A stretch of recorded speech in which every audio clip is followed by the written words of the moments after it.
Fixed point representation is not the only way to represent real numbers. There is also a representation called floating point, in which the position of the radix point can vary. More precisely, it is determined by a multiplicative scaling factor.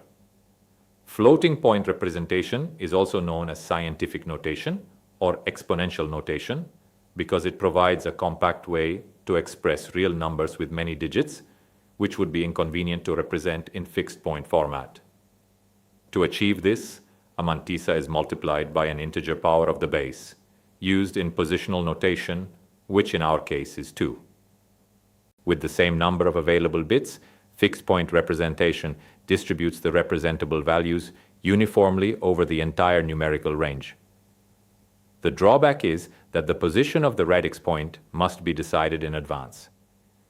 Allocating more bits to the integer part allows a larger representable range, but reduces the precision of the fractional part. Conversely, allocating more bits to the fractional part increases precision, but reduces the overall range of representable values. In contrast, floating point representation distributes values non-uniformly. Values are denser near zero, providing higher precision in that region. For large magnitudes, values are more widely spaced, which reduces precision. However, this allows a representable range that is much larger than that of a fixed point representation using the same number of bits. Floating point representation has, as one of its main issues, the fact that it is not a one-to-one representation. This means that the same numerical value can correspond to multiple different representations, that is, to multiple mantissa exponent pairs. A simple example is the following. Consider the value 1.001 multiplied by 2 raised to the power of 12.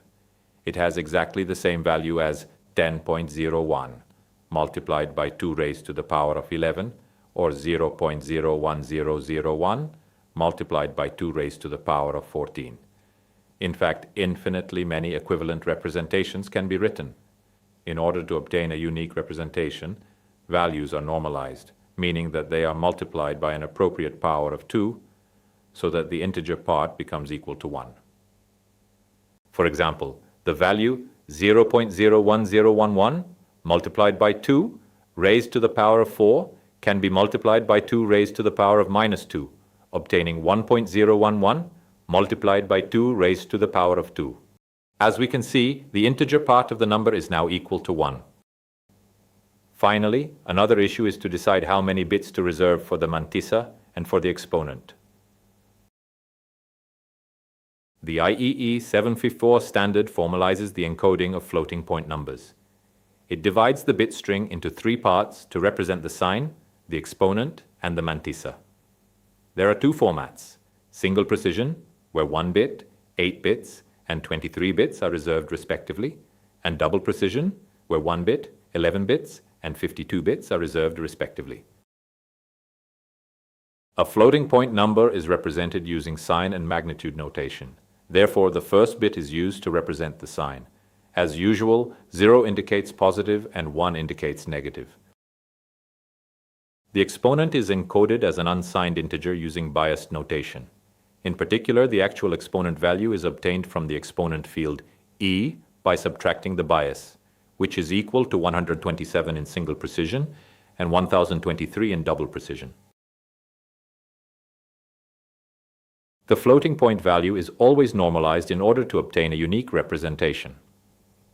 In this case, the mantissa lies in the interval between 1, included, and 2, excluded, and therefore the only digit to the left of the radix point is always 1. We can therefore assume this value implicitly and store in the third field, called M, only the fractional part of the mantissa. In conclusion, given the bit string representing a floating point number in IE 754 single precision format, its value can be computed by assigning a positive or negative sign depending on whether the bit S is 0 or 1, forming the mantissa by concatenating 1 point with the 23 bits of the field M, and multiplying by 2 raised to the exponent value, which is obtained by subtracting 127 from the value stored in the field E. Double precision works in an equivalent way, taking into account the different sizes of the 3 fields and the different value of the bias. Let us compute, as an example, the decimal numerical value of the following number encoded in IEEE 754 single precision format. The first bit indicates that the number is negative. The bit string of the field E is equal to 128. Subtracting 127, we obtain the exponent 1. The mantissa is obtained by concatenating 1 point to the bit string of the field M. Therefore, the represented value is minus 1.101 multiplied by 2 raised to the power of 1, which is minus 11.01 in binary. This value corresponds to the decimal number minus 3.25. The IEEE 754 standard includes some special encoding cases.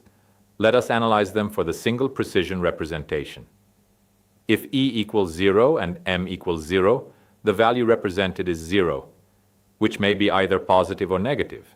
This is a special case because it is not possible to represent the value 0 in normalized form with a leading 1 in the mantissa.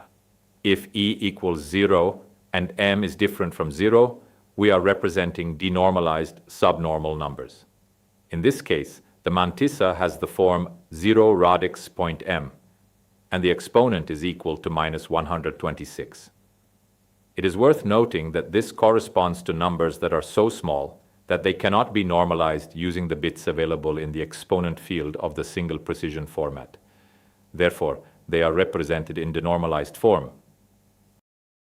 If E equals 255 and M equals 0, we are representing positive or negative infinity. If E equals 255 and M is different from 0, we are representing an odd number, NaN, which is the result obtained, for example, when dividing 0 by 0. For double precision representation, we encounter similar cases, with the only difference being the values of some constants, as shown in the bottom part of this slide.